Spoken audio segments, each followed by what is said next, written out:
Katie, this is Dee with unGeeked. How are you this Saturday morning? I am good. Good morning, Steve. Good to talk with you. Well, thank you for taking the time to spend some time with us interviewing for unGeeked on YouTube. I know that you just came back from some awesome travels down to South by Southwest, and you're doing some awesome things with Hashable. So thank you for taking some time with us. You're welcome.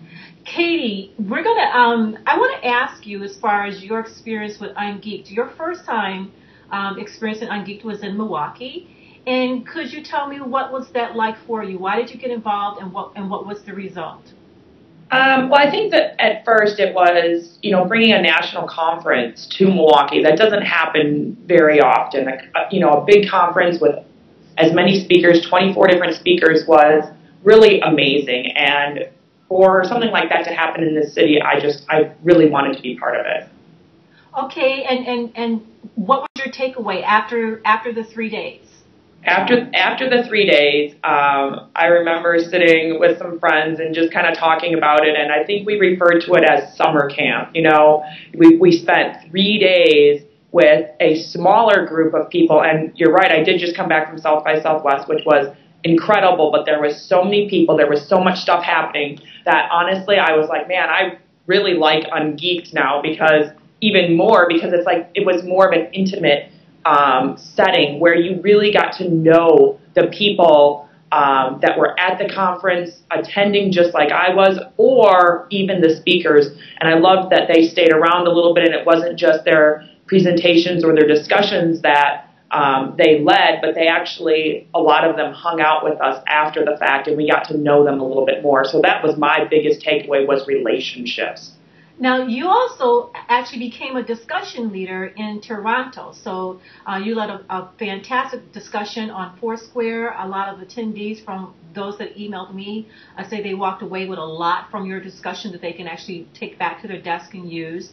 But going from attendee in Milwaukee to discussion leader in Toronto, how was the experience different? And again, what was your takeaway as a discussion leader? I don't know if it was that much different, because it still was about relationships. It was great to be a speaker and to, be presenting alongside of people like Deb Weinstein and Jason Falls and some of the other presenters and Jay Willie there, to kind of feel like I was on the same level as they were. That was incredible for me. But then to be able to be there, to lead discussions, and I really loved the transition from Milwaukee, where I know you would wanted to do a lot more discussion, that it was really apparent in Toronto that it wasn't just someone getting up there and talking. It really was much more of a conversation. And I remember who it was, but I know it was one of the last presentations, I think on Saturday, where I think the guy that was presenting only talked a little bit, and everybody really got into the discussion, and I was like, this is awesome. I love this, because it was so much about sharing ideas, and even one of the other mornings too, we had Amanda Height and Jay Willie and Deb Weinstein. They're all talking, and everybody's bringing in their perspective to the conversation, and it wasn't just about one person getting up there with a bunch of slides, and I really, really liked that. So my goal with unGeeked, it's an extravagant goal. I would love to eliminate slides, period, but I realize that some people like that crutch. So we usually ask our discussion leaders to not use slides, or we like to limit them to at least 5 slides. For me, I would say that a lot of them did really great with that in Toronto. For me, the one that stands out is Amanda Height. Her 5 slides were very moving, very poignant. They were great metaphors. And I remember correctly, by the time she was done, she had us all standing up and holding hands. Right. Yeah, for sure. So, what would you say as far as when asking people to come to unGeeked? What would be your reasons for why they should come? I do. I continue to talk to people about unGeeked, and I think my biggest thing is selling the small, intimate setting. is one of them. It's not meant to be a huge conference. You actually get to know the people. The fact that there's 24 speakers, I love that.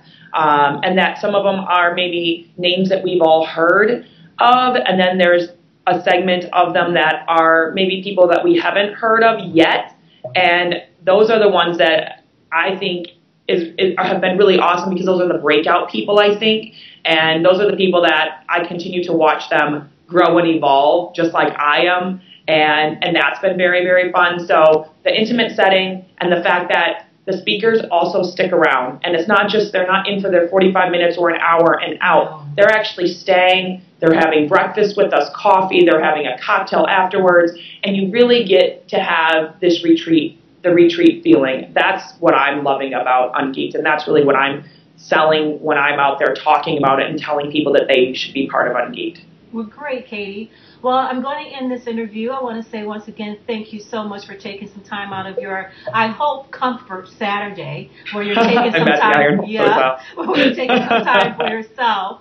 And I've been asking people that once I'm done with the video, I'm going to introduce it out there on Twitter.